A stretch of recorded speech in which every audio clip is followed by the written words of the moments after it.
I have the honor tonight of inducting Tommy Sablan, the executive producer from the Jeff and Jerry Show. He will be the first on-air producer to be inducted into the Hall of Fame. There are probably a lot of people here who don't know who Tommy Sablan is. I can only tell you this from hands-on experience. There is no producer in radio who doesn't know who Tommy is. There's no morning show. There's certainly no publicist that doesn't know who Tommy is. He is the machine behind the show. He's been doing it since the very beginning, 29 years, going back to when they first arrived in San Diego. He literally grew up on the radio, and his contribution to the show and to San Diego. He is known for having the best Rolodex. I mean, he still had a Rolodex, but he just has phone numbers like you wouldn't believe. The day after Johnny Carson retired from TV, he had him on their show the next day. He did the same thing with Jay Leno. He has contacts like you wouldn't believe. He's best known for his breaking and entering Christmas, which he finally patented, and that started 20 years ago. I'm really blessed to know this guy. He does as much off the air with juveniles and different organizations as anyone, and I'm really thrilled to give this induction to him. Ladies and gentlemen, Tommy Sablan.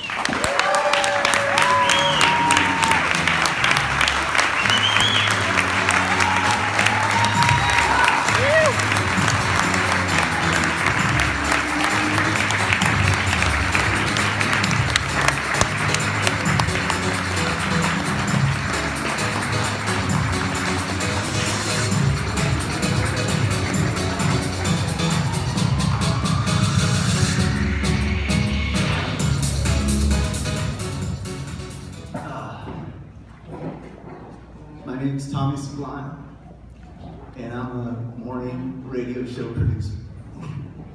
And it's so cool that I'm the first producer to be inducted. My dad died when I was 5, and I'm the youngest of 5 children. And my mom had to get a job for the first time in her life, and she had to learn how to drive. And she got a minimum wage job, and she raised the 5 of us.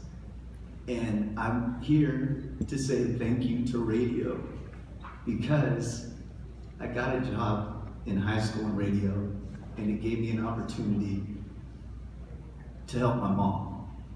And it gave me a chance to provide for my family. So I'm here to say thank you to radio. And how I got into radio is by my high school counselor, Charles Dabbert.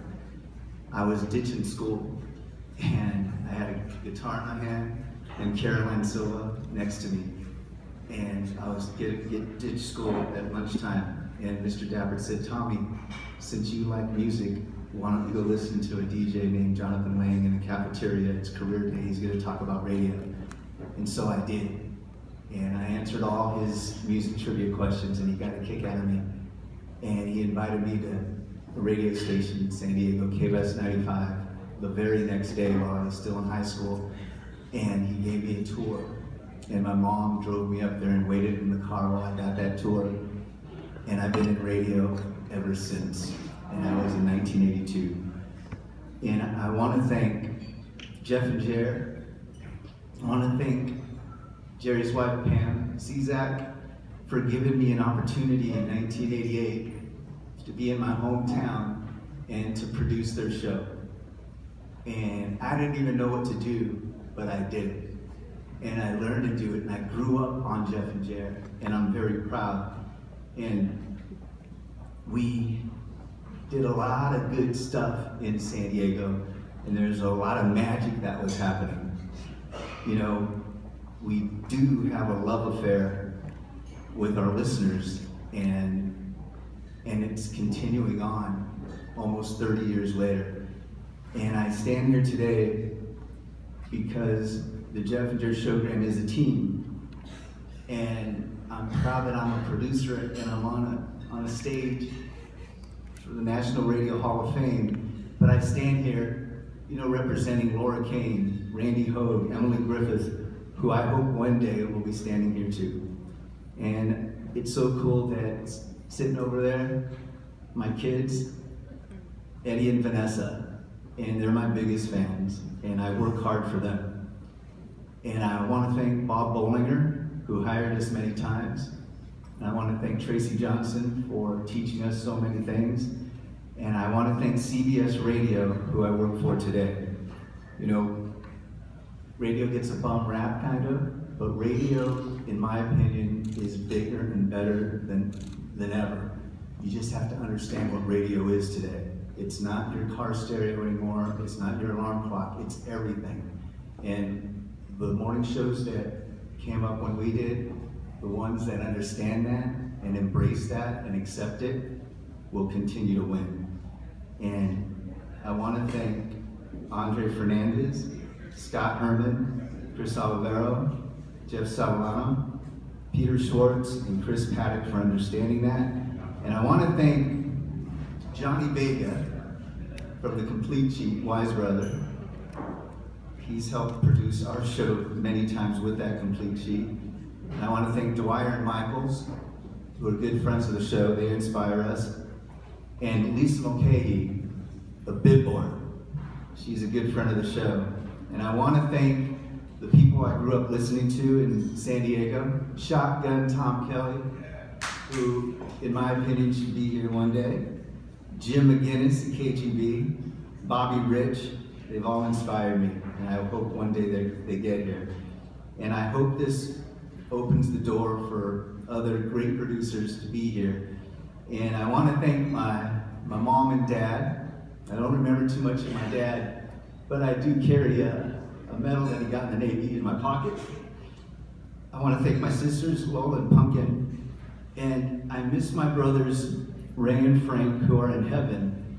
And I want to thank radio once again, because radio has given me a platform to kind of talk to my brothers. They were heroin addicts.